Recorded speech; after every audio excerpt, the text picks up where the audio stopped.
Dan Westwood. Gorgeous. Saturday breakfast here at Gorgeous. It's Dan Westwood here. Good morning to you. Live, loud, and I'm going to say always proud all the way till 10. Thanks for joining me this morning. Now my next guest is set to electrify theatre audiences across the UK this October with a brand new tour celebrating the music of the late, I'm going to say legendary, George Michael.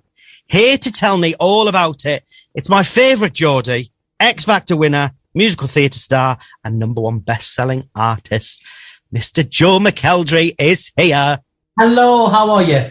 I'm very good. How are you?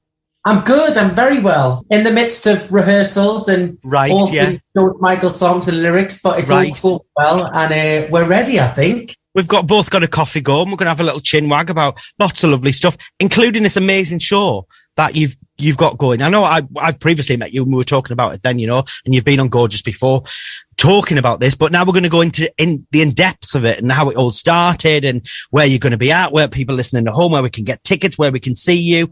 But I've got to say, I'm reading your notes as well. 13 years since you won X Factor. Oh no, it's terrifying, isn't it? How do you feel?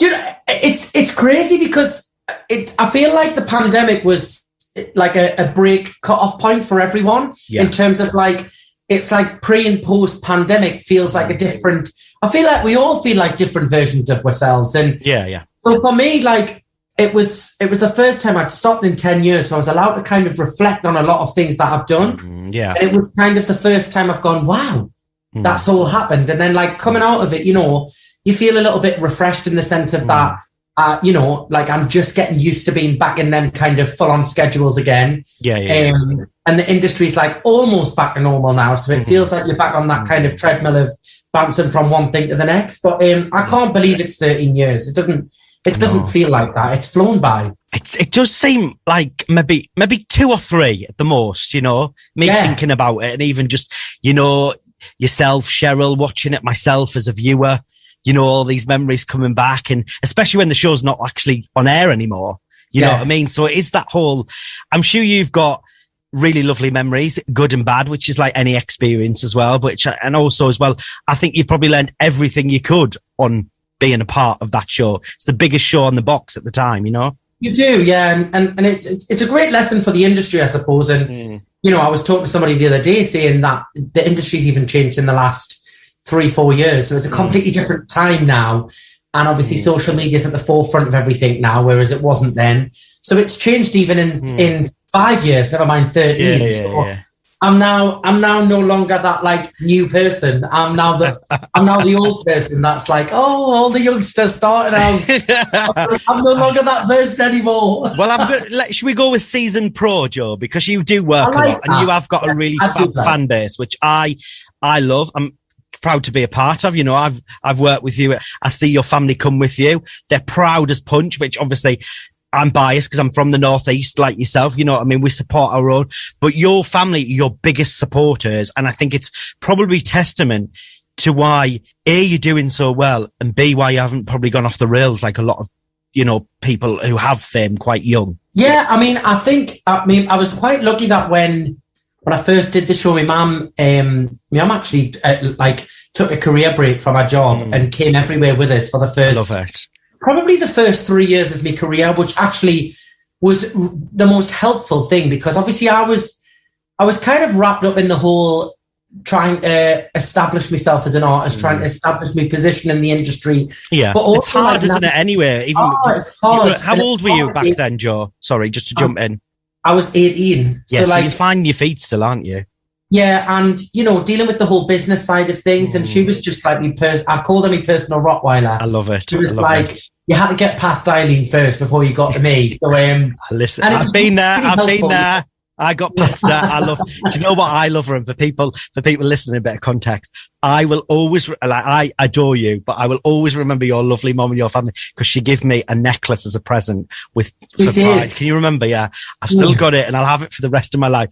And do you know what? I just thought, you know what? That's you in a nutshell. And it's why you're so nice because you've been brought up lovely like that. And I sat in your dressing room and just had a good old chinwag, didn't we, about stuff? And we were doing interviews and working and stuff, but I just loved it. And I thought, you know what? It's a classic Northeast family and support and stuff. I think, I think that's, and that's also like a huge part of my job when you meet people and stuff is how you make people feel, And I always say with everybody that works with me and comes everywhere, I'm like, I want always my dressing room or wherever, backstage or a meet and greet or whatever. I want people to feel good about themselves. I don't want, I've been in them situations in the industry. I won't mention any names, but I've been around those people that walk in the room and it's like a dark clouds come over the room. Me too. I have, Joe. Yeah. And it's not nice, is it? No, it's not a nice feeling. It doesn't make anyone feel nice. And the whole room goes on edge. And I remember when I first started out, I said, I never want to be that person. No, absolutely. If I ever become that person, whoever I'm with, please tell us, because it just doesn't make people feel good. I'm all about the positive vibes. No, yeah, absolutely. And that shows as well. And I think the team that you've got around you and the family that you've got around you that's never going to happen. I don't think, knowing you know what I mean? And it is testament to how long you've been doing this as well and your fan base, because going back to when we mentioned about COVID and lockdown as well, you were doing so much online and you had the fans there every week, every concert and stuff like that. And that must make you feel fabulous, you know what I mean? And then obviously knowing that you've got live stuff coming up, which we are going to talk about in a sec. So it must make you think the fans are on your side, Yeah, I've been so blessed, with a wonderful, wonderful fan base, and they know that because I've said it many, many times over, and without repeating the same things, I got so many messages of people saying thank you for doing online stuff through the pandemic and stuff, but I have to say thanks to them because for everyone in our industry, we're so used to being busy all the time and being around so many people. So for me, the lockdown and being in your house and not having to pack a suitcase every 3 days and go somewhere, it was a really strange feeling, So for me, as much as they loved the online shows, I loved it. It was a great focus for me. And I learned a lot about technology and when things go wrong and all that kind of thing. Gosh, I'm with you on that, Joe. I'm not a fan. It's so much better now, though, knowing that obviously we've got the tour ahead and knowing that we're going out to the audiences. Because as much as it was nice to do it at home, there's nothing better than going out on tour and seeing crowds of people singing along and joining in with you. That's the best part. Yeah. We'll be back with more from Mr. Joe McElderry right after this. Your number one LGBTQ plus station. We are gorgeous. He's got the biggest guests and all the gossip for the weekend. Dan Westwood. Gorgeous. The breakfast here at Gorgeous. It's Dan Westwood here, live, loud and proud, all the way till 10. And look who is still with me. It's Mr. Joe McElderry. Welcome back. Hello. Talking about this tour, was it always, when I'm reading this, I feel like was it always going to be written in the stars, this thing? You know what I mean? Because we're going back to X Factor. You're celebrating this legendary artist who you got the chance to not only meet, but then, sing with. Yeah. So then when you're celebrating this person's life and music catalogue, it's almost like a full circle, isn't it? And they're like a thank you back. I mean, it's been banded around from a lot of people that I've worked with over the years, from record labels saying, you should do an album of his music. And then I've had conversations with management and things, and we should do a one-off concert or something like this. And it's just never, I've either always been doing something else or it's just the timing hasn't been right or whatever. And then at the end of the lockdown last year, I was approached by Lambert Jackson and Live Nation in this episode.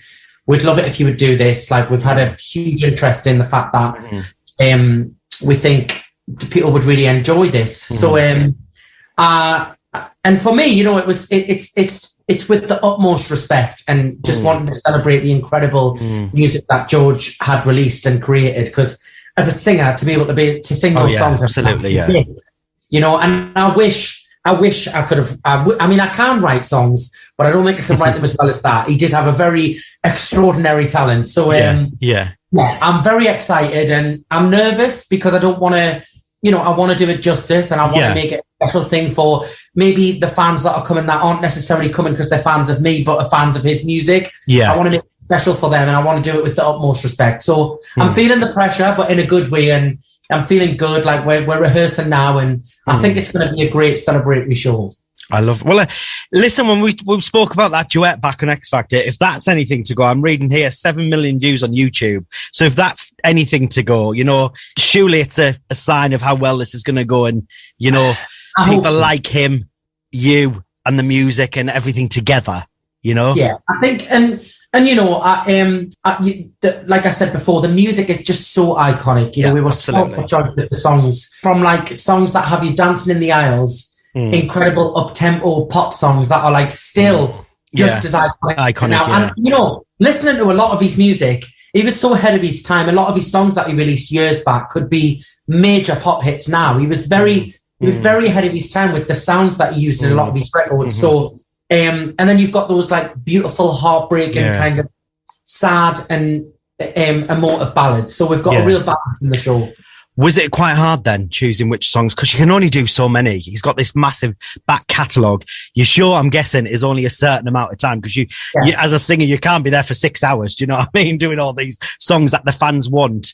Was it difficult for you? Like, you know, getting that playlist ready or the set list rather? Well, actually, it was a lot easier than you would think because he's got so many iconic hits that you had to include that there wasn't actually a lot of room for much else. So the only bit was just trying to make like little nods and a few segues of other songs that we wanted to put in there.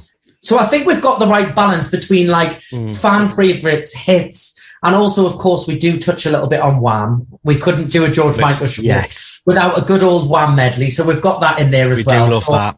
Yeah. So it's going to be, you know, you're going to have all of that kind of emotion from the ballads, but then there's a huge party element of the show as well. Because of the uptime numbers.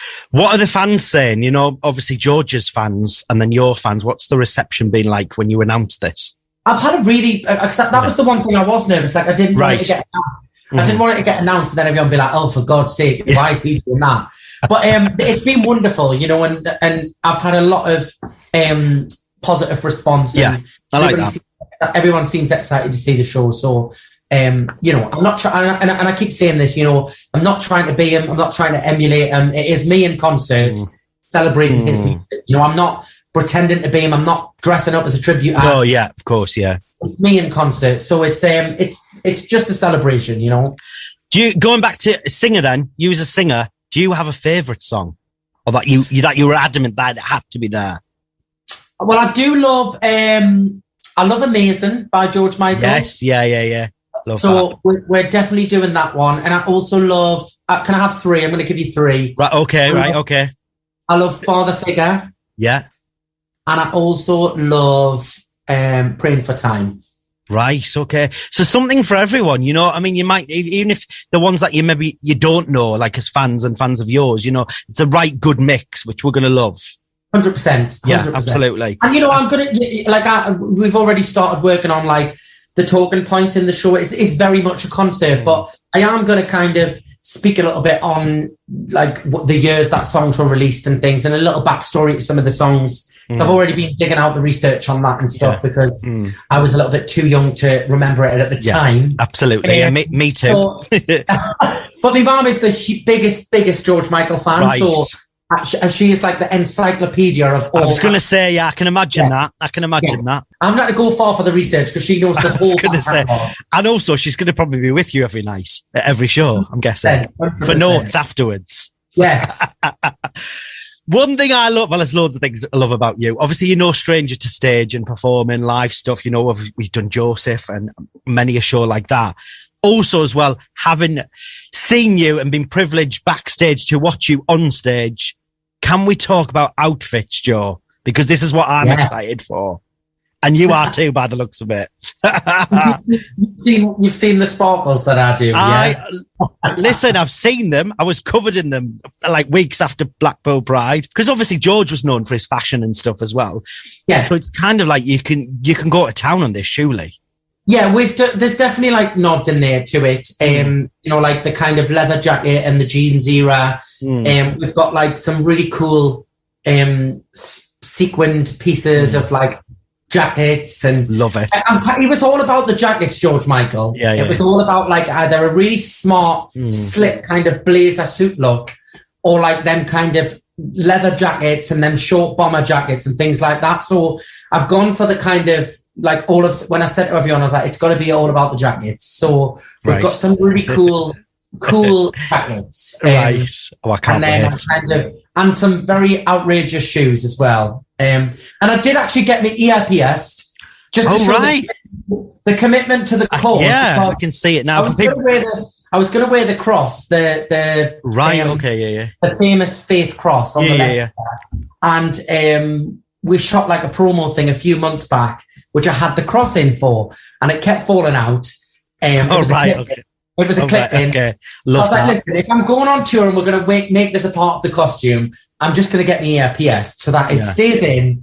And we're not having like there, and you're not worrying about it, We're not doing like a clip-in Pat Butcher moment. Do you know what I mean? Oh my gosh, I can't. I would expect that from you, but you could get away with that. But when you've got like in-ears and stuff as a singer, and also you don't want to be worried about a blooming earring. You know what I mean? The least of your worries. And I once saw a video of there's an iconic YouTube clip of Beyonce singing Listen, right? And it's a fan video, it's a compilation, and she's obviously got these clipping earrings in. And every night on a world tour, at the same moment in Listen, when she does the big high note, the earring falls out, and it's a compilation every single night. Oh, right, okay, It's like it's an iconic video. But I thought, do you know what? I'm just gonna get the ears pierced, and then I don't have the Beyonce moment of it falling out. Thinking ahead. Absolutely. Well, even thinking ahead to Panto, Joe, you can get the other one done and we can have some full-on diamante earrings in, you know? Yeah, I mean, but I am playing the fairy godfather for Panto. I was going to say, he doesn't sound quite keen on that idea. No, it could be. The two earrings. I'd have a little star or something. You know, absolutely, yeah. Absolutely. Do you know what? That could be a whole other fashion moment, isn't it? Just on one ear. We'll talk later about that after this tour. Dan Westwood. Gorgeous. Saturday breakfast here at Gorgeous. It's Dan Westwood here, live, loud and proud, all the way till 10. And look who is still with me. It's Mr. Joe McElderry. I'm very excited for this as well because like I said, you've got one of those voices that you can just listen to. And like you said, numerous albums and stuff. And it is and like your fans are they're really proud of you and they stick with you. You know what I mean? Which that must mean, like we said before, that must mean the world to you, you know what I mean? And also, you're probably gathering new fans now, maybe George Michael fans who are coming along to hear his music in a different way.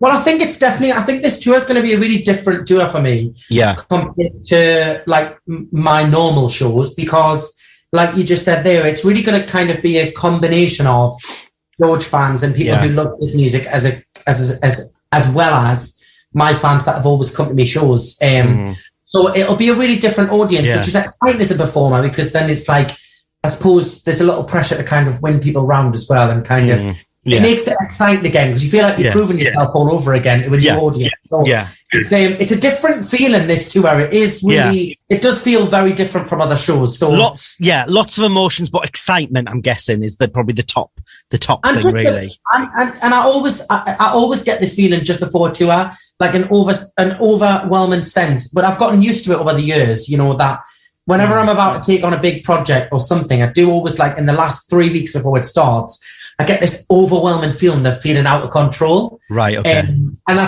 think that must be my, like, I've always had it since day one of being in this industry. Like, right, okay. And then I always have a weird dream about being on stage with a load of gunge on the floor, and I keep slipping over in it and I can't get back up. So it's funny. It's funny how your mind always... That's bizarre, isn't it? Yeah, because you would think you've been in the classic, you know, learn on the job show, live performance, live TV, singing every week. So you still, you'd think with the X Factor training, as you mentioned off air, like with media and stuff, when you're singing on air, like on TV live every week, you would think the nerves of maybe being in the theatre would kind of maybe go, but they're kind of still there. I think the minute you don't get nervous, I think you don't really care anymore. Yeah. I've always thought that. It's probably time to give it up, you know, type thing. I always say to people, because I get asked quite a lot, like what I was saying from other performers, like who are starting out, like, how do you deal with your nerves? And I always say to them, if you view your nerves like concentration, like if you switch that into concentration, if you can think of it as, if you can almost channel those nerves as an emotion into like concentration, it is hard because sometimes your nerves do take over you. But I always do that. Like my nerves always kind of dial us into a zone where I'm so aware of everything that's going on around us. It's like a fight or flight moment. And if you can switch it onto that thing of just being so aware, you can really use them to your advantage, because it's like an adrenaline like no other. or you can collapse on stage and freak out. But I'll try and do. Hopefully we won't be doing that. Yeah. I'll be in the audience to shout you the lyrics out to you, Joe. You know, if that happens, I've got you back. We should mention Freedom. It's called the tour. Freedom, full live band, which again, we love because there's no better feeling from you yourself as a singer, but in the audience as well, you know, feeling that beat and of the drum, and it just makes it more, I know it sounds silly, but more live, you know, and the atmosphere that you're dancing and stuff like that. And his songs were like such a live kind of vibe anyways, you know. Yeah. So it's going to be great. And we rehearse with the band next week. I've already done some rehearsals with my MD. We've already gone through arrangements, and then we're in with the band for a week, and then we're off.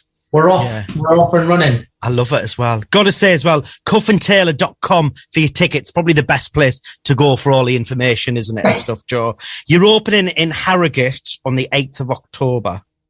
Yes. Birmingham Hippodrome. So you're in the Midlands Sunday, the next night. Yeah. Yes, and you're going all over the place. So the Birmingham Hippodrome, I've got to say that. Sunday, October the 9th as well. And then you're going to Cardiff. Obviously Newcastle, which will be a really special show for you because I'm guessing full of friends and family. You know what I mean? Yeah. That's a given. Edinburgh, Aberdeen, another Northeast venue, which I'm champion because they've had a little refurb and stuff. Stockton Globe, fabulous venue. Have you been since? I know a few people who've played it already and said it's amazing. Actually. Oh, it's fabulous. Yeah. A lovely little hub for the Northeast. You know what I mean? Yeah. We love the Northeast. And then all over the place. And then obviously you're back in the tune, I'm going to say, where you belong. Covered in glitter. Fairy Godfather, Theatre Royal, 12 times a week till January. I'll be there. And then what happens in January, Joe? You're going to have a lie down in a face mask? Probably. I haven't actually planned that yet. I don't know. There's a few things bubbling at the moment, so I might get a holiday or I might not. It depends whether they're happening. Right, okay. Because you do work a lot and there's non-stop for you. And I'm not even talking about the running and stuff as well on the side, which I love as well, because we got to keep ourselves fit and healthy and stuff. And I'm guessing, does that help with the whole mental health side of it, you know, keeping your mind clear and active, you know, to get into a busy schedule? Because you're going to be non-stop now, aren't you? You've got this tour, and then Panto is no mean feat, you know, if people listening at home. It's fun and it looks fun from the outset, but it's blooming hard work, isn't it? Yeah, and it's just trying not to get ill. I always think exercising, kind of getting up on a morning, you know, sometimes if you've done a show, the adrenaline, it's a little bit like having a hangover. It's the only way I can describe it. And I always find a good workout. It gets your mind clear, ready for the next day. It's great for your mental health as well, I always say. Absolutely. I love all of that because you champion all of that. And I love all the stuff that you've spoken out in the past about the industry and trolling and stuff and things that you know, we need to speak out about that good and bad and stuff, along with the fantastic stuff that you're doing on stage as well. Got to say as well, just quickly again, Freedom, 8th of October in Harrogate. And then you can catch Joe, the Birmingham Hippodrome, fabulous venue, on that Sunday the 9th. Head over to cuffandtaylor.com for all the other dates as well. And then after that, you can catch Joe at the Theatre Royal in Panto. Love it. Yes. Thank you so much for joining me this morning.